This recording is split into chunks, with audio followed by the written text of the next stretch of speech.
Good morning, good afternoon, good evening, everybody. Welcome to this episode of the Note Closer Show. My name is Scott Carson. As always, I'm excited to be here.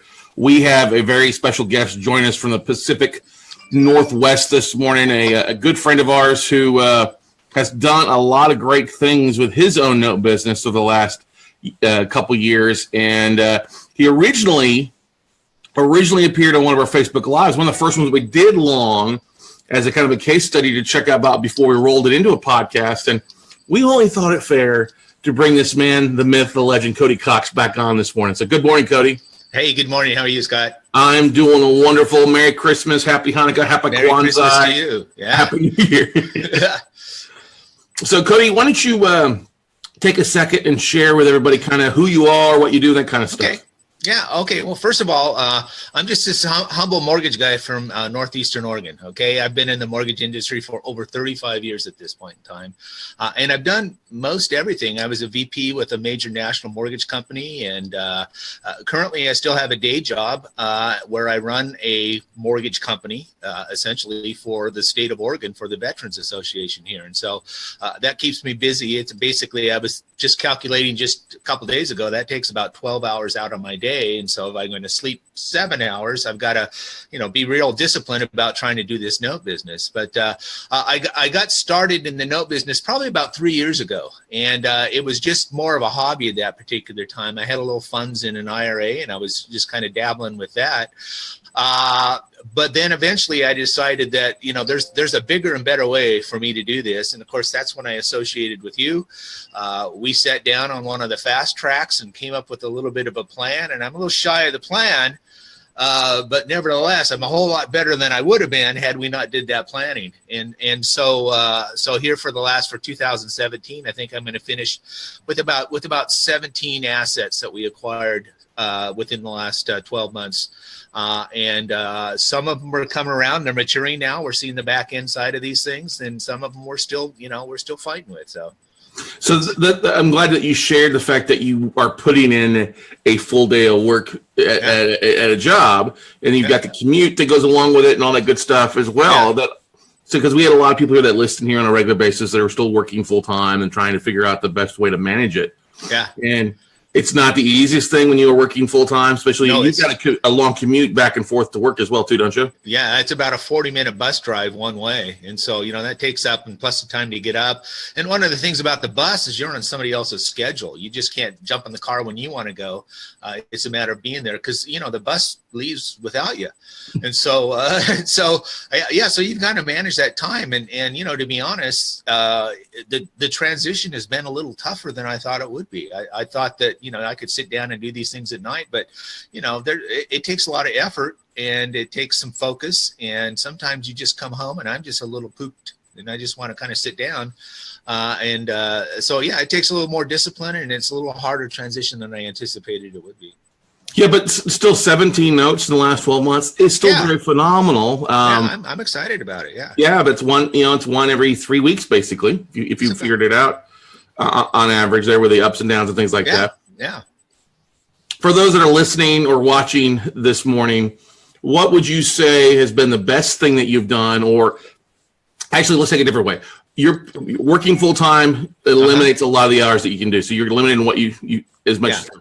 So what are probably the three biggest things that you do to ensure that you're staying plugged in and working on your business? Well, I think the big thing is focus more than anything else. Is you got to really move it beyond just being a little hobby, a little something you dabble with on the side, to come up with that why and that goal.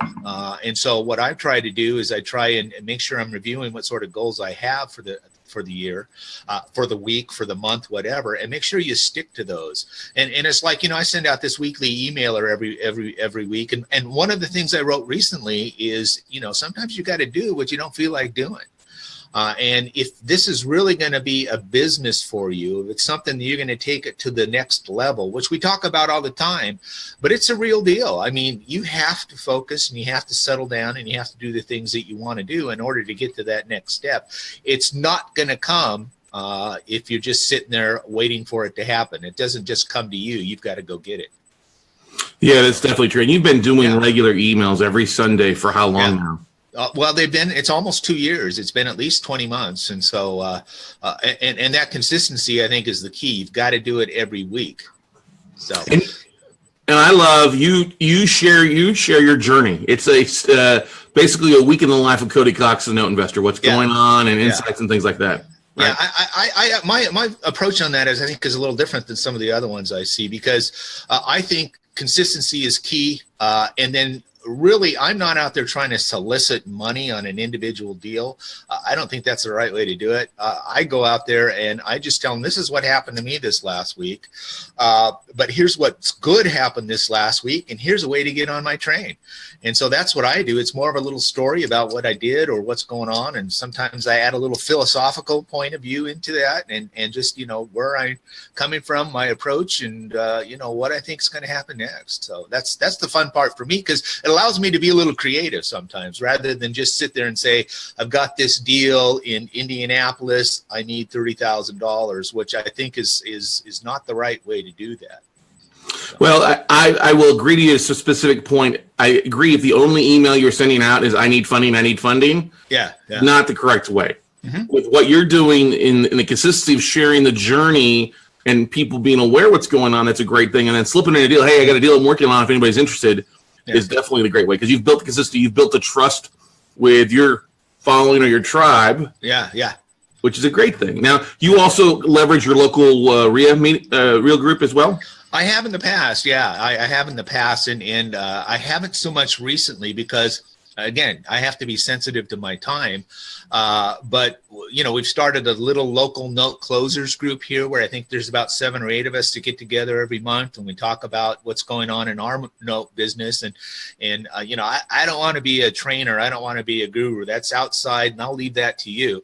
But from my perspective, sharing what we do, best practices, things like that's important. And at times what I was able to do is I would actually have my own little meeting about an hour before the regular local RIA general meeting, and anybody that wanted to come could come. And I think that started off very, very well. It kind of morphed into a training kind of thing. So I said, I don't want to do that. So I quit that. But I was able, being the former president of that RIA, I had access to folks and their mailing address. So obviously they become part of my database. And so they get this weekly emailer from me as well. That's awesome. Yeah, Portland's kind of a tough market because, one of the things I have found in the Rehabs, is they focus on landlords, they focus on wholesaling, and they focus on flipping. Well, right now, Portland is maybe not the most conducive market for that sort of stuff. So there's a lot of guys sitting out there with some capital that they don't know how to deploy. Well, I know how to deploy it. And so, I've been sitting and talking to folks. I talked to 2 investors yesterday. And so it's a potential. Well, one's a potential. The other one is an existing one. And so, it's easy to get out, and that's what you've got to do. Be consistent in your marketing, talking to these folks and being visible so they know what you're up to. Yeah, I think that's the huge key, is just sharing your message and getting the word out there for you. And that's also really good when you're closing on deals. You got a couple deals you want to talk about?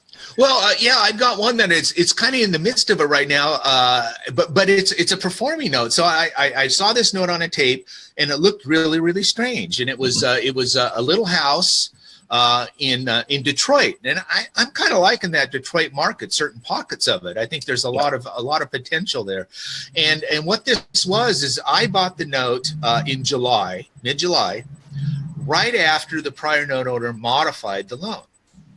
Okay, and what they did is they modified it into a 12-month term, an $18,000, just over an $18,000 UPB, and this guy was paying over $1,500 a month. And so I'm kind of going, hold it. And I did the math, and I must have been the only one that did the math, because I paid $8,900 for that note. This guy is paying me $1,500 a month, and of course the servicer's taking a little bit of that, and I did that in my IRA. So I think my return on that is at least 42%. It might be even more if I look at that. Well, if you've had it for 6 months, you've made back your investment. So yeah. I got like a 200% ROI to you. Yeah, and not bad for a 12-month. It's the best 12-month CD I could find. And so, wait a second. We need to call this a CP. Yes. See, Is it a certificate of disappointment, a certificate of performance? There we go. Yeah. And so in 12 months, this guy's house is going to be paid off. I'll get all my money plus a whole bunch more back and ready to redeploy on that reperforming note. And I really like that one there. I don't know how anybody else that saw that on that tape missed this deal. I thought it couldn't go wrong. So is that from a bank or a hedge fund? It was a hedge fund. Yeah. Okay. And I can't remember exactly which one. I've got, 7 or 8 or 12 of them sending me stuff. So that came in, and I thought that was a perfect deal for my IRA. Yeah. Yeah. And then, I kind of kicked things off about a year ago this time. And one of the deals that I did last year was on this little shack in North Las Vegas.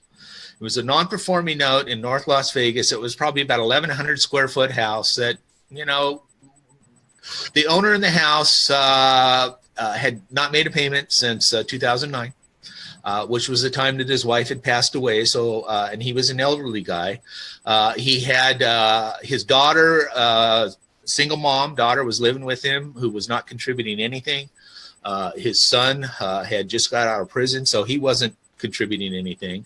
And he was a great old guy, and it was one of those deals that, your heartstrings pulled on you because you don't want to have to kick him out. But perhaps it was really time for him to go.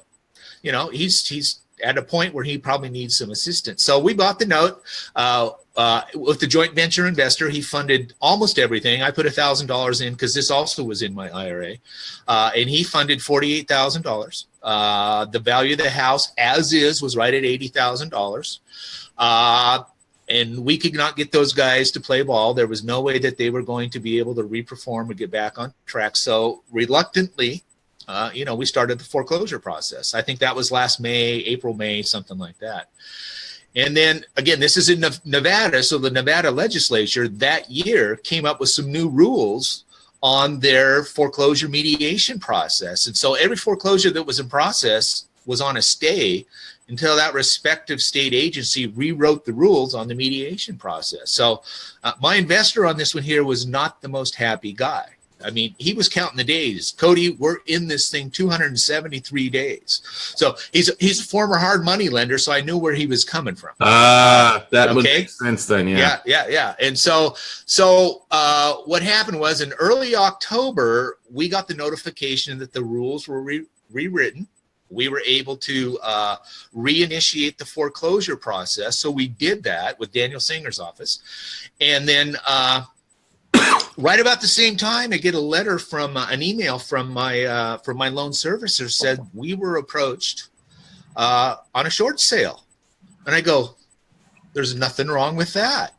So I looked at the numbers, and as you know, that when there's a short sale, the seller, the owner of the house, really has no money to contribute to the seller closing costs, so all gets passed on to the lender. Well, they wanted a $10,000 relocation fee for this guy that hasn't paid since 2009. All the realtor fees were shoved on my side of the HUD one, and I'm kind of going, no, that ain't going to work. So I countered back, rewrote all the numbers, countered back, and said, we've got 30 days to do this, otherwise I'm foreclosing. And I didn't hear a thing. So one day I'm coming home from my work, and I'm on the bus, and I'm looking at my phone, and I'm looking at my email, and I see an email from my servicer that says an auto deposit was made to your account. Well, I go, that's fine, but it looks like all the other ones where I've got people paying me, so I didn't really pay any attention to it till I got home. So I got home, opened up the email, and here's this deposit in there of $72,000. Now, my wife sees me dancing. So, and so I'm going, what's this all about? Well, apparently they accepted the short sale, my counter offer. There was $72,000 in the bank. The servicer took care of all the reconveyances and all that sort of stuff. So here about 3 weeks ago, I was able to sit down to coffee with this investor who was counting the days. I handed him a check that repaid his $48,000. Plus another $12,500 would put him at an ROI of, what was it, 42.6, 34.6 or something like that. And of course, since I had $1,000 in it and I got $11,000 back, my return on that was like $1,100. So not quite infinity, but it was a pretty good deal. And that's the way it's supposed to be. And so needless to say, this stuff works. Yeah, it definitely works. It definitely works. Yeah. That's great. Now your stuff is the other deals you're dealing with primarily performing, so that's turned into performing, having to foreclose on a lot of them, or how's that working out for you? Yeah, well, my model kind of follows, the idea that these borrowers, we want to keep them in the house. In fact, yesterday, one of the guys I was talking to is a loan officer. He runs his own brokerage shop, and I've known him for 31 years. We both have been on the mortgage side for quite a while. And it's something I said to him. I said, Todd, you and I have put a lot of people into houses over the years. It looks like I'm finishing my career by keeping people in the house. And so I thought that was kind of a neat little philosophy. And so my goal is to try and keep everybody I can in that house if it works for everybody involved. Now, it doesn't work for everybody involved, but we'll give it a try. And if it doesn't, then we'll go down the deed in lieu path, or we'll go down the foreclosure path if we have to. My whole goal, again, is if we can't keep them in the house, at least find a way to provide them with a dignified way for them to exit that. And that's kind of our approach on that. We've got one right now that we're going to accept the deed in lieu. We're paying her some cash for keys. She's moving out. I'm going to pay it directly to the landlord so they can get into a place, let her stay in the house over the holidays. And after the first of the year, it's going to happen that way. So I'll have a house to market there. This one here is in Ohio somewhere. So. If you guys have any questions or listening or watching, you feel free to type those in the Facebook Live or monitor those. I have to give a big shout out. My staff is off today, but Nicole is even monitoring the comments from her house, which is awesome. I got a great staff. All right, let's see here. Good morning, everybody. Good to see a lot of people there. Jim Lewin says, yay, you guys rock. Thank you, Jim. Thanks, Jim. This is good, Cody. They love their Friday stroll that you have. Let's talk about your Friday stroll while we got some questions coming in. Well, I do this Sunday night thing every Sunday night. And for the folks that don't open it, I send the emailer again on Wednesday. And we've talked about, and we've heard a lot that, video is kind of the next marketing thing. It's the big marketing thing. So I've kind of chosen Friday as a day that I can get out of the office. Now, I am a fair weather stroller. Okay, if it's raining out there, I'm not going to do it. But if it's cold like it is today, I'll still get out and do that today. But it's really kind of a cumulative philosophical thoughts of what I've gone through for the week. And recently I've been talking about finishing strong for 2017, gaining momentum to 2018. So really, it's just a Facebook Live thing that I eventually upload into my YouTube.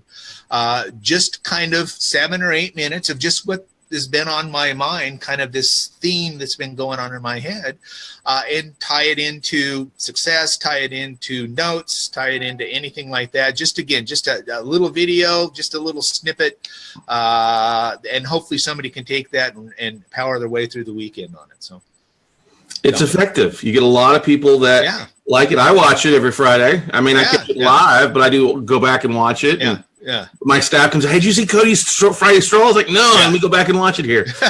That's great. Yeah. Let's see here. Scott Hartwell says, awesome, congrats.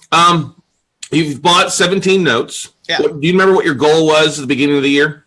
Well, you and I sat down and we were going to try and do 60. I've actually deferred that to 2018. I think I can do 60 in 2018.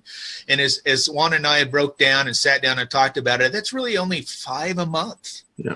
And if you can really just sit down and break it down to that elements rather than look at this big chunk of 60, it's, the old adage, how to eat an elephant. Well, I'm going to eat it 5 notes at a month. Mm-hmm. And so in that case, that's very, very doable, even with a full-time job.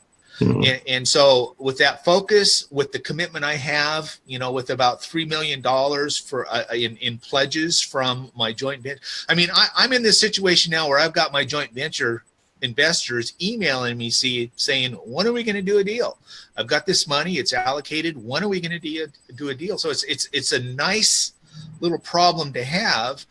But I got to make sure that they don't go invest in Bitcoin before I can get them in a note. Well, they may be calling you more today based on the drop of Bitcoin. I see that. So I think it's down 33% in the last couple of days. So yeah. So that's it. Now, where are you investing? Are you buying a lot of stuff in the Northwest or doing more so in the Midwest? Well, Oregon's a little tough market. I mean, because the values here are such to a point that the banks are going to go ahead and just keep them and foreclose it themselves. I found that most foreclosure activities are fixed costs, so it's the same cost for somebody to do it at $25,000 as it does to $250,000. So the banks are going to keep that because of their profit margin. So I'm focused on the better entry level values. Somewhere Ohio, Indiana, Michigan, Missouri. I like North and South Carolina in that regards. I'll look at some of the other ones. Sometimes if it's in the right area in Pennsylvania, I'll look at that as well. I hate Illinois. I hate it. So I've got one that's just dragging on, and the attorneys will tell me, what do you expect? It's a consumer-friendly state. So that's dragging on too much. So that's kind of where I'm looking at it. And things that are more entry-level, where most of my JV investors have the capital available to get into something.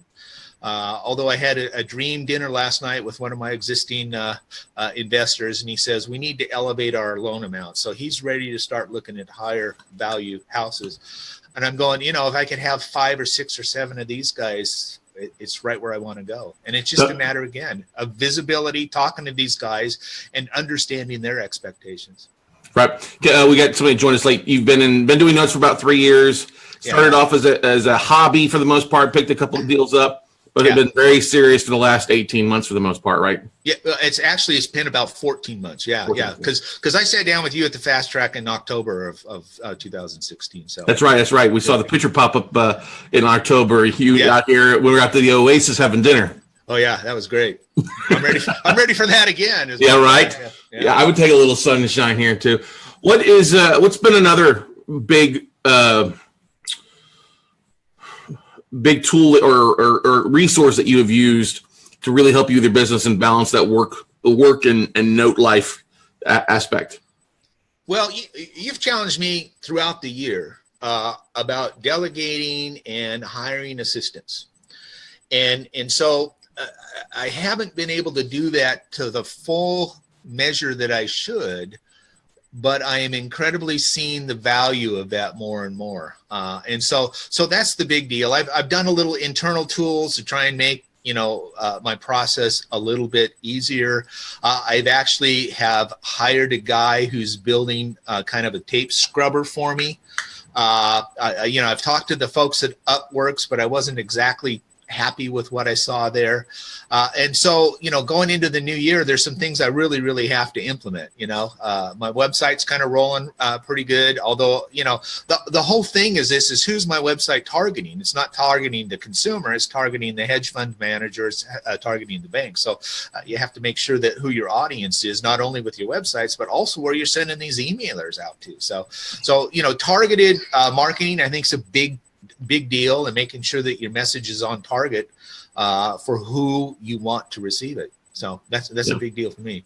So I'm going to give you a gift. It's a company we had on the virtual workshop this last week called Note Pros. Okay, I have seen that. Yeah. It is well worth it. They will basically knock out all your initial online valuation, bed, bath, rent rates, literally in seconds. And it's notepros.com, pros with a Z. Yeah. Very inexpensive. It's like 27. If you, I'll drop you a link, or if Nicole can post it in the comments, notepros.com/Scott Carson. And it will actually, if you sign up, instead of being $47 a month, it's $27 a month. Oh, wow. For a lifetime. Yeah. So it also has a nice feature where it's pulled, there's pulling bank asset managers in 12 major states. Okay. That's a deal. So yeah, it's something we've been toying with around for a while. They've gotten better. They're constantly tweaking it, but it's been something we've been working with them for about 6 months and stuff, just to help people like you and other things. Because the biggest kind of bottleneck is you're getting tapes in, you've got sources, is finding that time to break it down and go through everything and make the bids and go back and forth, right? Yeah, exactly. It's kind of funny. Something clicked in me about 4 nights ago. It was 4:30 in the morning, okay? And I must have been waking up, and in this dream of what it was, I was talking to a new investor and getting it set up for them to invest in my company. And then I turned around, and there was a laptop, which signified due diligence, if you will. I know this is kind of weird, but this is what it meant to me. It's a good Friday Stroll topic. But the laptop was closed. which meant that's not what I'm supposed to be doing. I'm supposed to be doing, and the constant reminder is, what is my highest and best use? It's the old appraisal term. What's the highest and best use of that asset? Well, what's my highest and best use? And maybe it's out talking to these guys to generate business development for my company and all these other technical things, which are not my favorite anyway, is I need to delegate that out. So it was something that kind of clicked in me for what's going on for the next year. So love it. Yeah. Love it. What questions do you guys have for Mr. Cody Cox from Trinity National Holdings there? I see a lot of great people out there this morning. Good morning, Tim Dillon. Merry Christmas. Happy New Year's, everybody. Hey, Eric Bonavent and Holtz. Good morning. Good morning, Lamar. Good morning, Fernando. Good morning, Michelle Young. Donald C. Casey Lung. Got a lot of love from all across the country, Cody. You should know that. Thank you. Thank you. Yeah, I appreciate it very much. So, and if I can help, let me know. So you're relying on, once you buy a note, you're relying on the senior law group to do most of your workout for your borrowers? Yeah, most of the loss mint. We always try and run it through them to begin with, especially, and again, I've tweaked my model just a little bit because, I did look at vacant houses at one point in time, and I'm going, I think another important part of what we do here is make sure you have a written model and you stay within the parameters of that. Because I know we talk about all these good things that have happened. Well, there's been a couple things that haven't been quite so good. And I've noticed that the main thing that happens during those is I've got outside my model some degree. And whenever you get outside your model, you're dealing with some unknown stuff, and that's not where your focus is. That's not where your expertise is. So I've tweaked it down to make sure that every asset I break down on a tape is owner occupied, because that's what I want to do. The vacant ones are the ones that maybe have the window shattered out or internal fire, and you can't see that sort of stuff. So that's what I'm looking at, is to make sure that again, I'm constantly trying to refine what my model is and get it down to something that's very systematic every single time. Let's talk about a couple of those deals, if you don't mind sharing this morning. Well, yeah, okay. It's like, one of our contemporaries talks about he buys houses where the people, it's always an estate. Well, estates, I have found the couple that I've done are the ones that sometimes come back a little problematic. That I've got a house right now that we've had on the market. It's an REO we've had on the market in Michigan City, Indiana. It's and if you know where Michigan City is, it's right at the bottom of Lake Michigan. It's a nice little community there, and this is a nice little single level house. But the people that have lived in there, had been there for a long time, and so it needs some updating.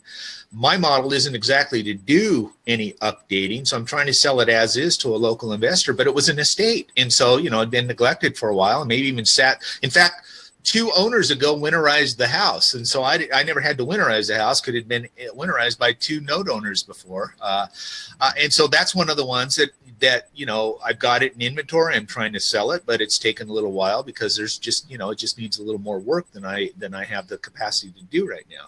I've got another one, a nice little home in Ohio, in Cleveland actually, that will be on the market here very, very soon. But again, it's an estate. Fortunately, we've got somebody in that house. I have no idea who's in that house. You just really don't know.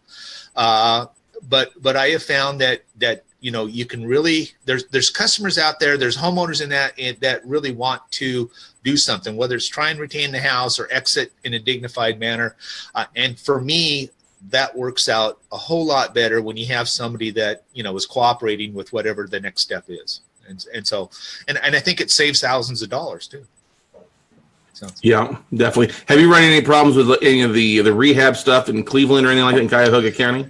Not yet. One of the houses, the new houses, more houses I've got is going to be in Cuyahoga County, in Cuyahoga Falls. I've got another one coming in South Euclid here real quickly. So, they're nice homes, they're occupied, but we'll see what the next step is. So let's talk a little about that. You like occupied because A, you can hopefully keep them in the property. Yep. B, they can start paying you without having, and then C, you're not having to do a lot of rehab, right? A lot of repairs, hopefully. Right, exactly. And that's the three top things I'm looking at, because there's a lot of folks that have the expertise to do a remote rehab. That's not me. Now, if I didn't have the day job, maybe that's another story. Maybe I can go out there and that sort of stuff. But again, I've got to stay within my model. And my model right now is I've still got to focus on the day job. It's a pretty substantial one. There's a lot of responsibility there with this other thing going.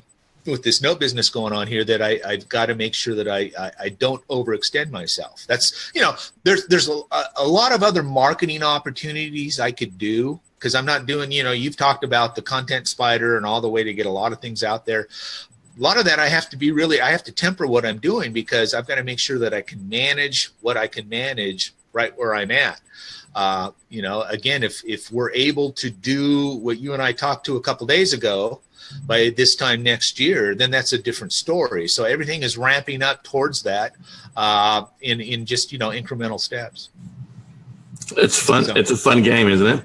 It is fun. It is fun, and I've always liked to, because a lot of what we do is manage vendors, which, is akin to herding cats. And so I like that, And who are you using as your servicer? Is it Madison? FCI? I like Madison. I've got some at FCI. FCI, I haven't been 100% enamored with. I've got a couple at SN Servicing as well. Those guys seem to be responsive, but I think they're a little bit more expensive than I want them to be, especially on non-performing. The folks at Madison, I think, have done a really good job for me. And so as I can, I'm filtering as much stuff as I can that way. So. Yeah. We're a big fan of Shantae and Kevin and the whole staff over there. They do a great job. Hey, they sent me a Christmas card. I got a Christmas card from them. I go, they got to be good. So. A hand signed one as well too. Yes, I got it too. It's good stuff for them as well. Let's go. Yeah. Donovan asked a question here, and Donovan, maybe you missed this earlier. He goes, Donovan asked, "What are you doing to build your local note group?" I've actually kind of deferred it to another mastermind student that lives here locally. I'm letting him manage that part of it, but I'm still, involved in it as I can. And we still have that old Facebook page, which is called the Portland Note Closers, which I'm an admin of that. So I do a lot of marketing that way. Again, this is not what I would consider a source of additional capital or additional business for me, but it is a networking, best practices review kind of thing. So I look at it from that way. Again, it's targeting what you want out of what you're doing there. So, a local meetup group, a local networking group, to me is more of a best practices. What are you doing here? Who's your servicer? What do you find on this? Have you talked to Wayne County, Michigan before, and who's your contact there? That's what that's for on a local basis. If I'm going out to try and raise some more capital, I don't think I'm going to find it in a local note closers group like that. Because they're all looking for the same thing, basically. Yeah, exactly. Yeah, that's the thing. And again, I have to be sensitive to the fact that a lot of these guys, are still waiting to buy their first note. And so, you've got to judge your time, especially when it's limited. In fact, here's another thing. I've got an offer. Here's one of the things that weekly email is generated. Okay. I have an offer to now become a contributing editor or a contributing writer, if you will, to a national investor magazine. Okay. And so I think that's a good opportunity for exposure. But again, it's another opportunity to take time away from my mission. And so, sometimes you have to say no to the good so you're available for the better. And so I'm weighing that very, very carefully. Now, if it's a one-time thing, that might be the case, but it might not be. And so, that's kind of one of the things I have to consider. Yeah, because that's the thing. Until you've hit your goal, it's better sometimes to say no than say yes to everything. I mean, I get bombarded with stuff on a regular basis. Oh, you want? And like, no. Yeah. And I think somebody wrote the book called The Power of No. The sooner you learn to say no, the faster you'll find success. Is a quote that I've heard from several people, and I would totally agree to that. Because when we get rock and roll, and it's exciting. It's really an ego boost when people come to, hey, can you do this? Or will you come speak? Or will you write? Or will you appear here? And that's all great, and it can lead to that. But if you're not hitting your ultimate goal first, your goal gets pushed to the side, chasing these other things. And it's kind of like the Russian proverb, a man who chases two rabbits catches none. So yeah, exactly. Yeah. I do have another opportunity coming up here in the end of January to go speak in another local RIA group. And so, the last time I did that, I walked away with $2 million in pledges. So I anticipate a good number coming out of that as well. Because again, these are local investors who have capital to deploy, but there's no assets to try and deploy them on. Right. Yeah, Portland's very similar to Austin. We've got they're sister cities actually. It's because they're weird. yeah, exactly. Keep Austin, keep Portland weird. We keep Austin weird, and then Portland is where 20-year-olds go to retire. Yeah, exactly. Yeah. Plus, you've got the whole green economy up there as well too. That's right. Yeah. Have you run into any of I know this. I kind of know the answer to that already, but I'm going to ask it there for everybody. Yeah. Do you have any of your green investors looking to deploy their capital? Well, I actually there was another note investor that's decided to give up on notes and buy a farm. Okay, so yeah, they're doing that, and she's trying to raise capital for her little farming activities. I also had a local investor that I had a contact with, and he gave up his a local attorney. He gave up his law practice to invest in a farm down in Southern Oregon because he's going to go on this big growth thing. So there's a lot of people that are looking to participate in this, this growth economy that we have here in Oregon. So it's kind of interesting, kind of the mindset that they have and where it's going, and who knows, where it's going to develop. To me, it's another Bitcoin. So. Yeah, it's just figuring out how to get that a little harder to get that money from the green in the ground to the green in the wallet. That's right. Yeah. And some of the local credit unions have opened their doors for those guys, because banking has always been a big problem because of the national rules on that. But some of the local Oregon-grown, excuse the pun, credit unions have opened their doors to that. So. That's good stuff. Now you have your website. We'll take a different shift. You have your website targeted towards banks and asset managers. What are you doing to reach out for new sources?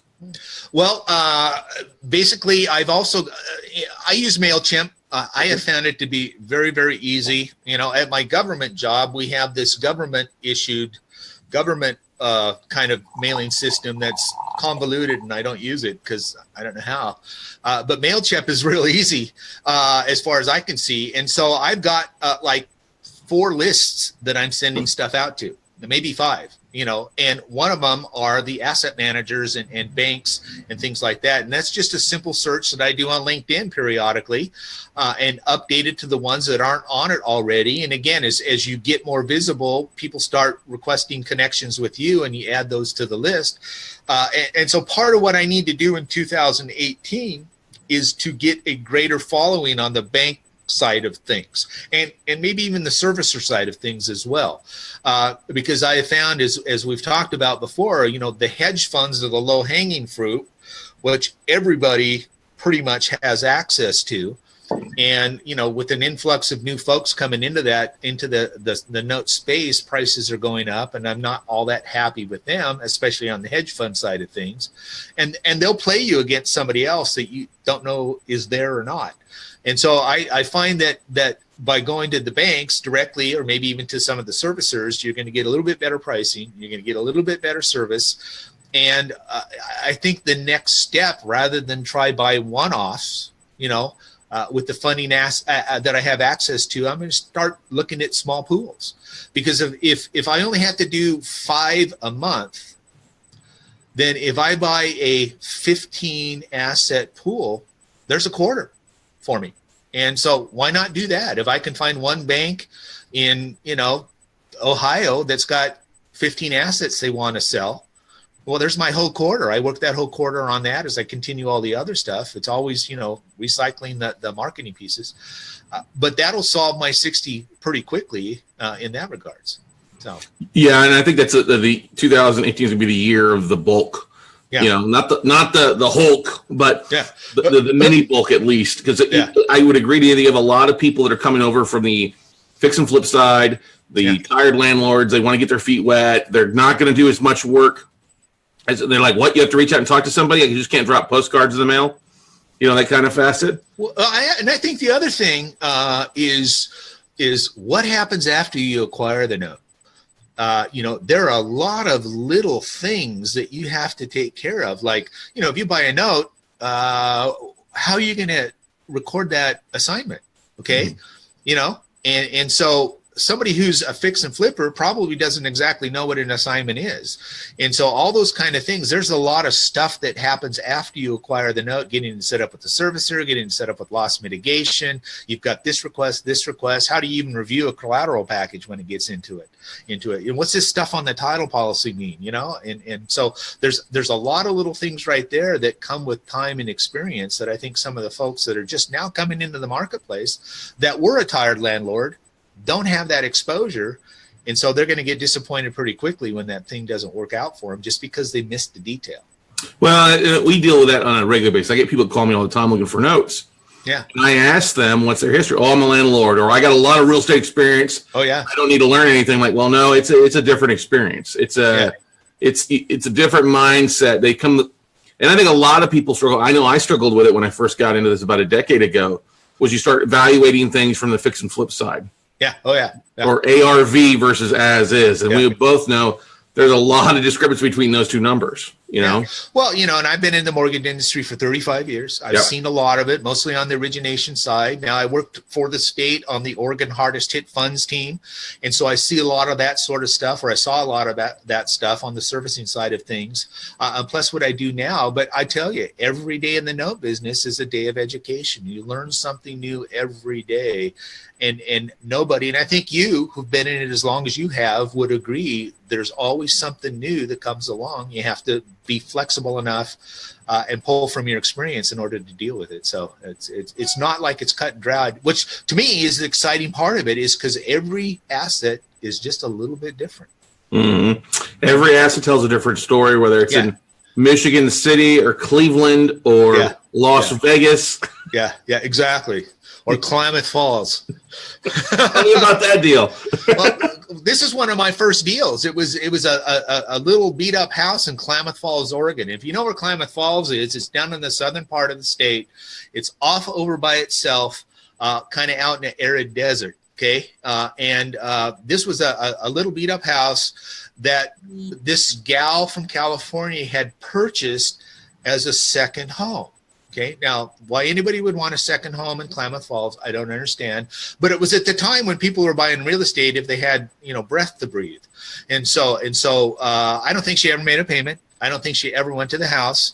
But I bought it from a fund, and the house was worth about $25,000 as is. I paid $12,000 for the note. And we were able to convince this borrower. We chased her through Southern California for about 4 months and finally caught up with her to sign a deed in lieu. And then she sent it back to us, but didn't sign it. She had it notarized, but she didn't sign it. And so we had to find her again, sign it. And then once I got it listed on the market, we sold it in 24 hours, closed within 10 days. At $25,000, I had 103% ROI back into my IRA on that one there. And that took about 8 months to do that. So, and the hard part was finding her in Southern California someplace. Yeah, that's sometimes the toughest, tracking down the borrower, especially when it's a second home. When it's not their primary residence, it's sometimes a difficult thing. Yeah. And, she owed over $100,000 on this thing here. So part of my hook with that is I'll waive my deficiency if you sign the deed in lieu.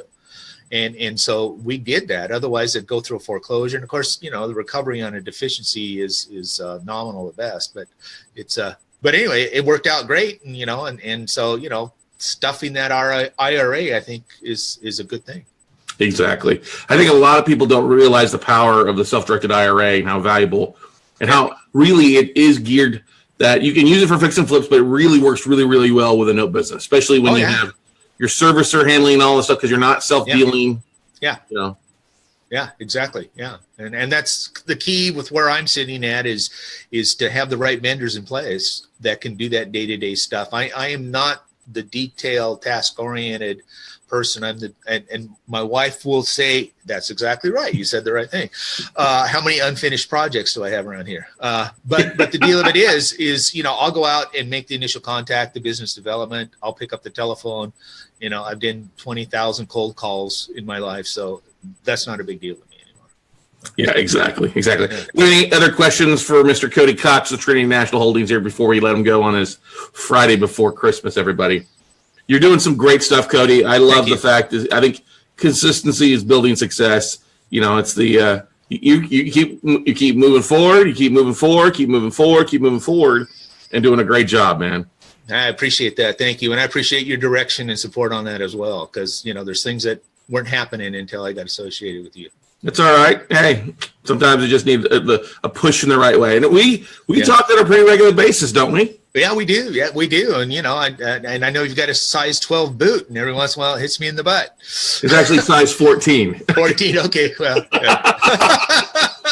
Well, but that's the thing, because I think it's now I want to bring that up, and it's not a negative thing; it's a good thing. Is when we all hit roadblocks. Oh yeah, even I do, and we all hit dull or plateaus, or we get stuck in the mud with life and things like that. And sometimes it's good just to pick up the phone and talk to somebody. Hey, this is what's going on, and is there? You know, we all do that. I do this. I call my buddy Greg Reed every once in a while. It's about 5 minutes. It was about 4.5 minutes longer than any other conversation with him. Yeah. On stuff, but that's just it. You call me about. We talk regularly online, you know, text message stuff like that. But when you hit a little spot, you give me a phone call. We talk for about half hour, 35 minutes, and go from there. And I think that's a very valuable resource versus a lot of people will just hide and not do anything. You know. Yeah. And as a former RIA president, you know, I've had a lot of those national speakers come through. I hired a lot of them to come speak to my group. And, you know, you've always been the most accessible one that I've ever had that I've been associated with. So, you know, again, I really appreciate that. Well, I appreciate those words. Thanks so much, Cody. So I'll tell you what, buddy, you've done a tremendous job. We're very proud of you. Thank you. We look forward to see what you're going to accomplish in 2018. We're going to see you in Cape Coral in April. We are making the plans right now to be there, so make sure you get our names down. Yeah, we got you. We're gonna have a good time there. Looking forward to it, brother. Just so you don't know, Cody Cox was a Rookie of the Year at last year as well, weren't you? I was a marketing superstar. That's right. Yeah, that's right. That's right. That's what it was. So, at our mastermind last year, just doing the basic things that you need to be doing on a regular basis, and just you know, you don't have to reinvent the wheel. Just roll the wheel. Right. And that's the thing. You just share what your journey's been done. You've raised capital. You've talked with people. You have people that have pledged money to you. It's all about going out and shopping now, going and spending other people's money to make money, right? Exactly. Yeah. And reward them as well. Exactly. Because it truly is a win-win. So, hey, here's to the deals and the funders that count the day on a day-by-day basis. Yeah, we're very proud, Cody. Thank you so much for joining us on the Note Closer Show, bud. Appreciate it. Merry Christmas to you and all the group there at We Close Notes. Will do. They send their love, give our best to your wonderful wife as well, and everybody up that neck of the woods in the Pacific Northwest, bud. All right. Thank you. We'll see you later, bud. So all right. That'll wrap it up, everybody, for today's episode of the Note Closer Show. You go out and have a great time. Merry Christmas. Happy New Year's to everybody. Go out and make something happen, and we'll see you all at the top, everybody. Bye.